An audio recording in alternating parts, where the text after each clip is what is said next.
এখন আমাদের প্রিয় নেতা বিএনপির চেয়ারম্যান বাংলাদেশের স্বাধীনতা সার্বভৌমত্বের প্রতীক জনাব তারেক রহমান 17 বছরের গুম খুন নিহত আহত পরিবারের সঙ্গে এবং 71-এর বীর মুক্তিযোদ্ধাদের সঙ্গে উনি সশরীরে সাক্ষাৎ করছেন। আমরা সবাই করতালির মাধ্যমে তারেক রহমানকে ধন্যবাদ এবং কৃতজ্ঞতা মঞ্চে আসছে মঞ্চে বিএনপির চেয়ারম্যান জনাব তারেক রহমান। তারেক রহমানের আগমন শুভেচ্ছা স্বাগতম। তারেক রহমানের আগমন শুভেচ্ছা স্বাগতম।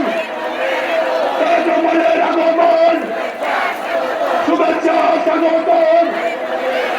তারেক রহমানের